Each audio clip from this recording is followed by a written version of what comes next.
Morning, everyone. Joe Biden is a patriotic American, a heroic American, a great American, and one of the most consequential presidents in American history. He's put the people of the United States of America ahead of his own political aspirations to serve a second term. Over the last 3.5 years, President Biden, in partnership with Vice President Harris, have delivered for the American people in an extraordinary way to make life better all across the country. President Biden and Vice President Harris inherited 3 catastrophes at the same time from the prior administration. President Biden, in partnership with Vice President Harris, inherited a public health catastrophe that was badly mismanaged in the context of the COVID-19 pandemic, a once-in-a-century public health crisis, and turned the situation around.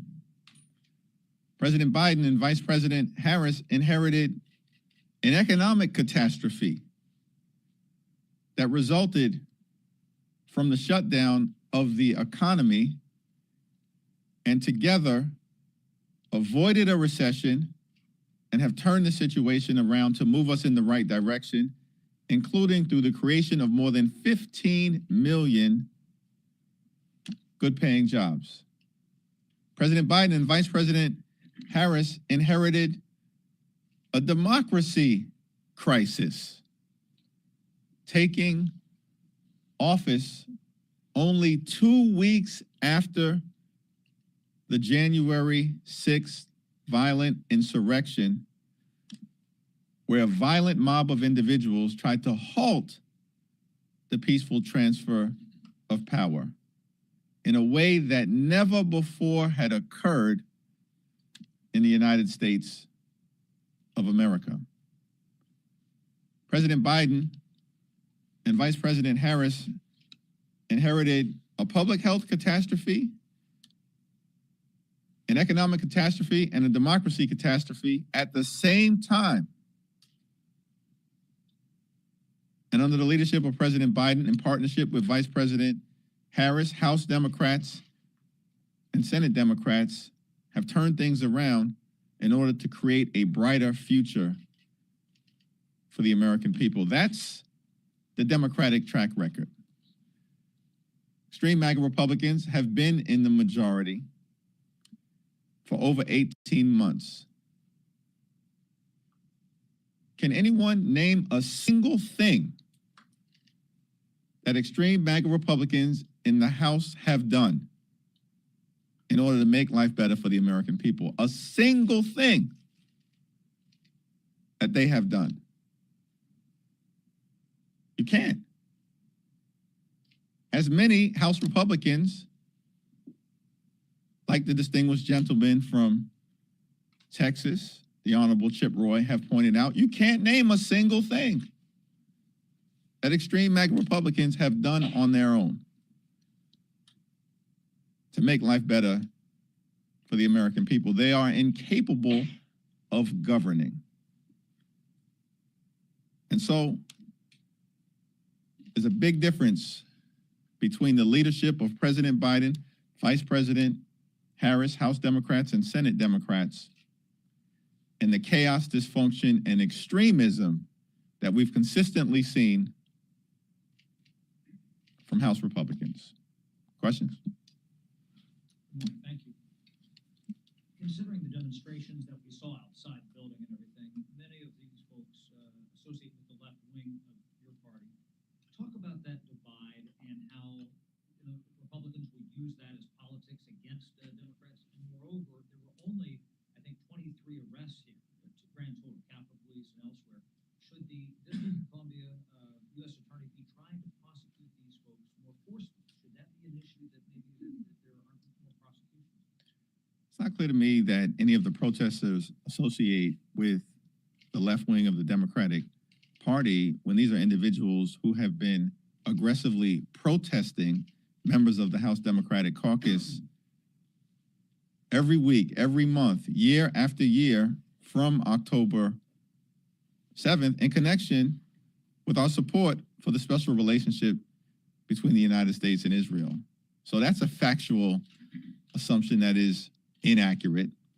With respect to the unlawful activity that we've seen take place, particularly immediately outside of Union Station, it is unacceptable to deface public property, desecrate the American flag, threaten Jews with violence, or promote terrorist organizations like Hamas.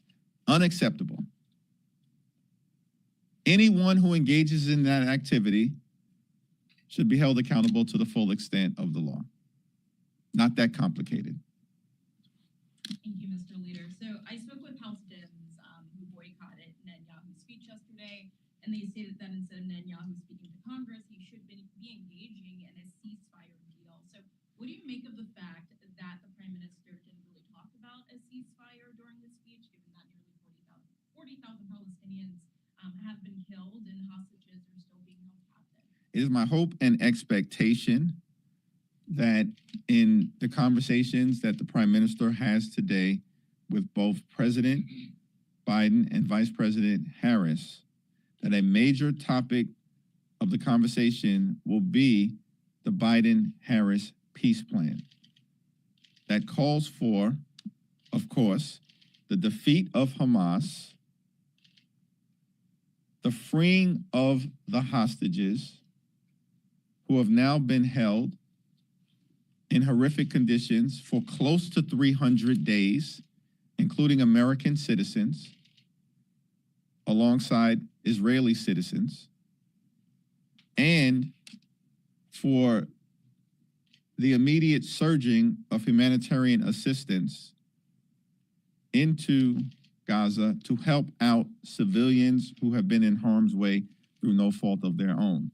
The Biden-Harris peace plan calls for a ceasefire of at least 6 weeks in phase one to allow for the movement toward a more permanent ceasefire and a just and lasting peace between Israel and the Palestinian people in a way that provides for the safety and security of the people of Israel, allows for the reconstruction of Gaza, partnerships with moderate Arab states like Jordan and Egypt, as well as movement toward normalization with Saudi Arabia, building upon the normalization that has already occurred with the Gulf states, and, of course, in my view, surging economic activity for Palestinian civilians in both Gaza and the West Bank as part of a movement toward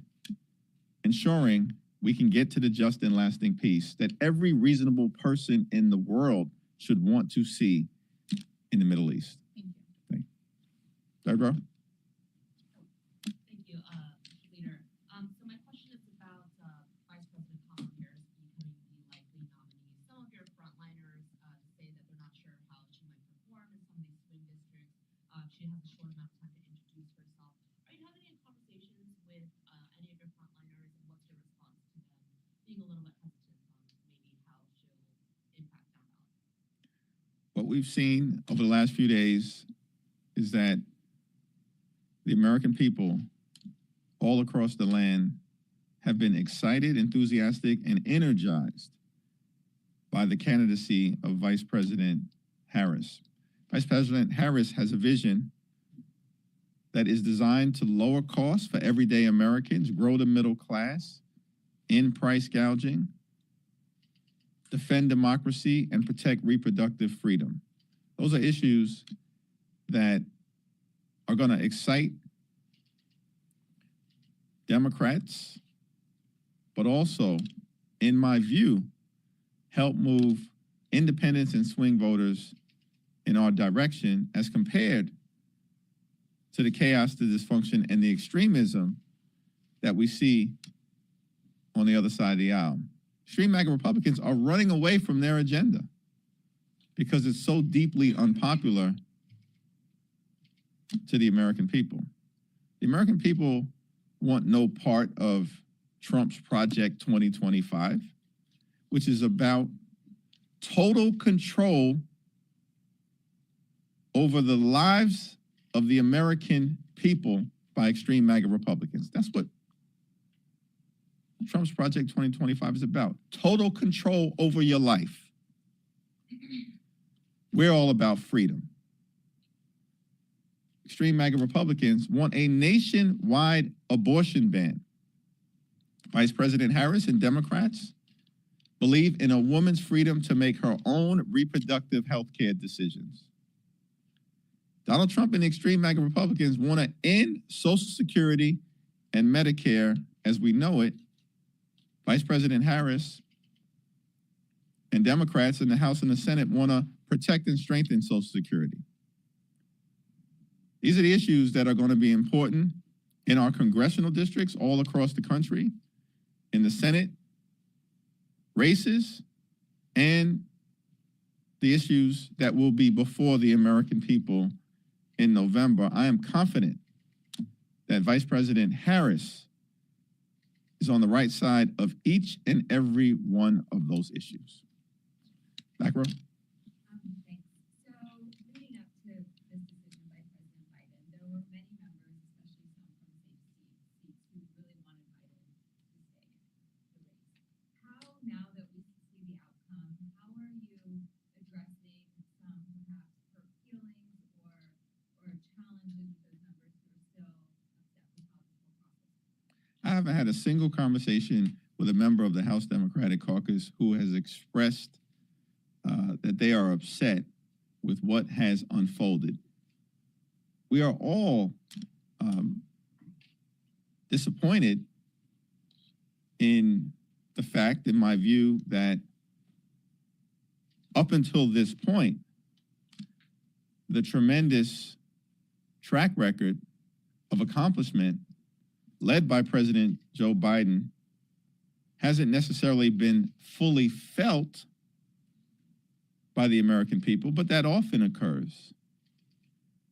Yet President Biden, notwithstanding the fact, as he indicated last night,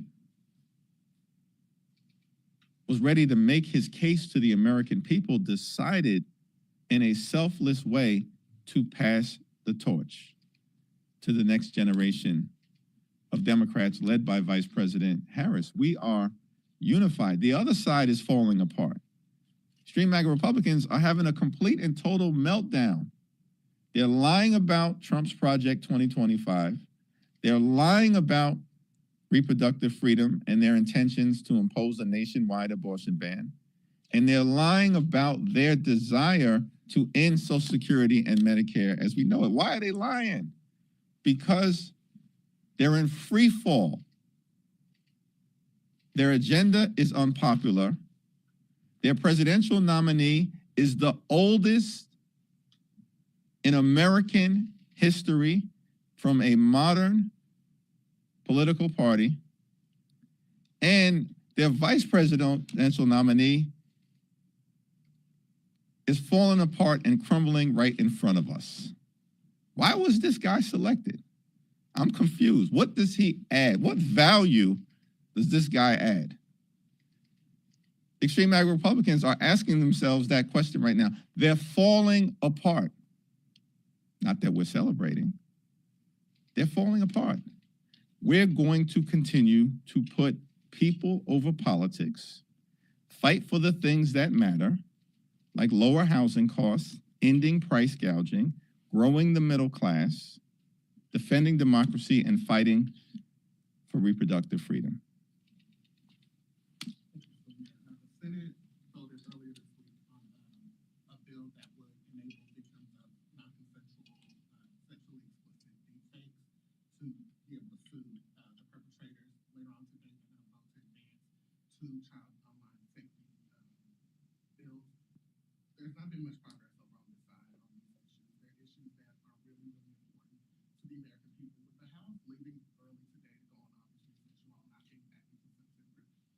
any optimism that any progress on this issue, which seems to have some bipartisan support, not just within Congress, but across the country, is there any hope that any of these issues will be addressed by the House before the election?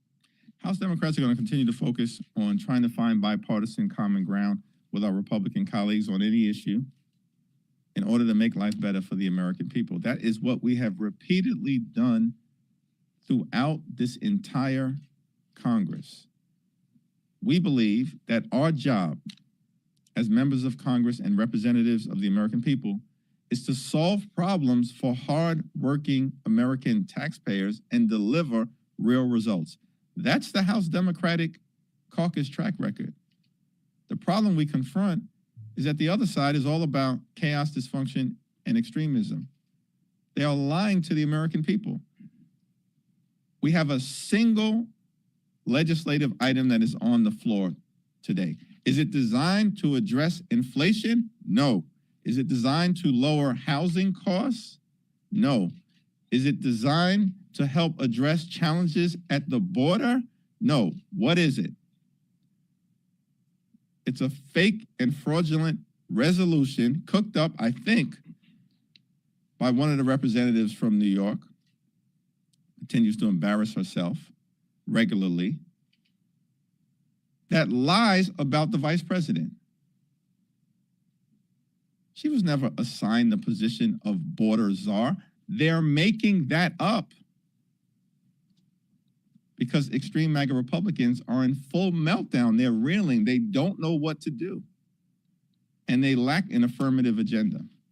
By the way, unlawful border crossings at this moment in time, thanks to the leadership of President Biden and partnership with Vice President Harris, is down to lower levels than what it was in the previous administration before the Biden administration took office. Not higher levels, lower levels. And the vice president was not a border czar. They are making that up because they have no affirmative agenda, vision, or track record for the American people. So you're not confident that any child online safety legislation? That is bipartisan legislation with respect to protecting young people and everyday Americans in terms of egregious online behavior. And I am hopeful that we will see bipartisan legislation that emerges from the Senate taken up on the floor of the House of Representatives upon our return, including legislation that is being championed by Representative Alexandria Ocasio-Cortez here in the House. Scott? Thank you. Returning to the events of yesterday, I think you saw the silent protest by Rashida Tlaib on the House floor. She was holding up signs that towards Netanyahu that said guilty of genocide and also war criminal on the other side of that sign. Did you think that was an appropriate thing for her to do? And if not, what do you think the consequences should be? I didn't see the activity of Rashida Tlaib. As I understand it, she was to my left. I was focused on the speech that was being delivered and processing the information that was being communicated by the Prime Minister. Was it appropriate? Thanks. To follow up on his question, was it appropriate? Rashida Tlaib is an elected member of Congress. Okay, she has a responsibility to her district in the same way that I have a responsibility to my district. Mr. Leader, I don't know if you saw the Judiciary Committee hearing yesterday, but Director Ray suggested that perhaps President Trump wasn't hit directly by a bullet in his ear, but perhaps shrapnel instead. Do you think that matters? And do you also believe that perhaps that means that President Trump should release his medical records as it relates to this investigation into the assassination? Well, political violence is not acceptable in any way, shape, or form in the United States of America. And any effort to understand what happened, why it happened, and how do we prevent any type of attempted assassination on a political leader in the United States of America from ever happening again should be done in a thoughtful, comprehensive, and bipartisan fashion. The House voted on legislation yesterday to establish a bipartisan task force that received unanimous support from both Democrats and Republicans. That is the appropriate way to go. I'm thankful that the former president was not seriously injured in the attempt on his life, and I wish him a full and complete recovery. Thank you, Leader Jeffries. Regarding Vice President Harris, the group Black Lives Matter recently came out against a presumptive nomination for the Democratic nomination, which is going to happen without a public vote. They said that delegates are not oligarchs and that there needs to be a public vote on her nomination to complete that process. As someone who's going to be attending the Democratic convention later next month, what do you say to groups like Black Lives Matter and others that think that the legitimacy of this presumptive nominee is probably not complete without a public vote and think that the process is oligarchic right now? What do you say to them? Well, it's unclear to me which specific group you're talking about. There are a variety of different Black Lives Matter chapters across the country. There's no one national organization, and so it's hard to respond without understanding the context, other than to say Kamala Harris is the presumptive nominee for a reason. She has excited, energized, and united Democrats all across the country, and that will be reflected, in my view, in the vote of the delegates, who have the ultimate power to determine who represents the Democratic Party at the top of the ticket. There is a process that has been set forth by the Rules Committee of the DNC by which anyone can petition to secure enough delegate support to get their name placed into consideration to be the presidential nominee for the Democratic Party. That's an open, available, and accessible process. But Vice President Kamala Harris, because of the strength of her vision, her ideas, and her track record, has all but cleared the field. Not from the top down, but from the grassroots up. Last question? Yes. Thank you, Mr. Leader. I appreciate it. Just to follow up on that, because this is a topic in Democratic circles, a lot of Democrats, people really do feel that the process is rigged from the inside, essentially. That if you try to run, you can't get a pollster, you can't get a consultant, because of the blacklisted. Can you address some of that tension? I haven't heard any of that from anyone that I'm privileged to represent back home in New York City, or in any of my travels throughout the country, or from any single member of the House Democratic Caucus, or from any of our supporters who have embraced the candidacy of Vice President Kamala Harris. This was all organic in terms of the surge in enthusiasm and energy directed at Vice President Harris's campaign. She, in fact, indicated that she's going to work hard to earn the nomination. And she has done it presumptively in record speed. And all of the many highly qualified individuals who could have potentially entered into the nomination process decided on their own volition to back Vice President Kamala Harris. These aren't bashful individuals, but they decided on their own that unifying behind Vice President Kamala Harris was not just the right thing to do for the Democratic Party, it's the right thing to do for the country. As Democrats, we're going to fight, led by Vice President Harris, for freedom. We're going to fight for American families, and we're going to fight for a brighter future for the American people. Thank you. Intervening with Harris.